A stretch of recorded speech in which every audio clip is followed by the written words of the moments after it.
Basketball update lang tayo mga boss. Panalo kanina ang Golden State Warriors laban sa Memphis Grizzlies mga idol sa dikitang laban sa score na 114 to 113.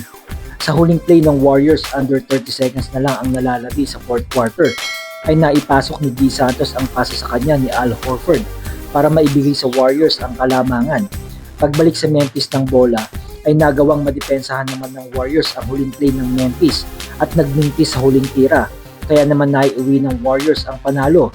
Si Pat Spencer ang nanguna para sa Golden State na gumawa ng 17 points, 3 rebounds at 7 assists at samahan pa ng 61% sa field, habang may combined na 32 points, 17 rebounds at 8 assists sina Al Horford at Di Santos na malaki ang naiimbag sa panalo ng Warriors.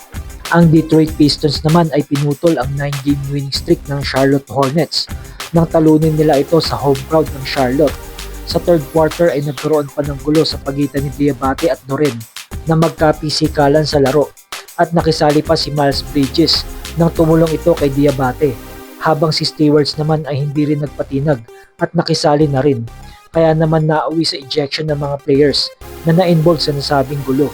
Binuhat ni Cade Cunningham ang opensa ng Detroit na gumawa ng 33 points, 9 rebounds at 7 assists, habang ang sharpshooter ni si Duncan Robinson ay nag-ambag ng 18 points, 3 rebounds at 4 assists. Bagaman natalo ang Charlotte Hornets, ay maganda pa rin ay pinakita ni Brandon Miller na gumawa ng 24 points, 3 rebounds at 3 assists, habang ang rookie sensation na si Connopel ay consistent pa rin ang production na gumawa ng 20 points, 5 rebounds at 3 assists.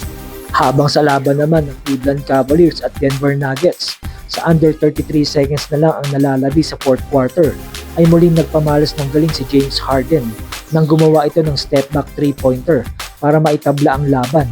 Pagkatapos nito ay napigilan naman ng Cavaliers ang play na ginawa ng Denver Nuggets at nauwi sa turnover. Sa huling minuto ay napaul ni Jamal Murray si Donovan Mitchell at nagresulta ito sa 2 free throws ng Cavaliers. Kaya naman nakuha ng Cleveland Cavaliers ang panalo kontra sa Denver Nuggets. Nagtapos si Donovan Mitchell ng 32 points, 1 rebounds at 10 assists. At kung bago ka pa lang dito sa ating channel, ay inaanyayahan kita na mag-subscribe at i-hit mo na din yung notification bell para updated ka sa paparating nating mga videos.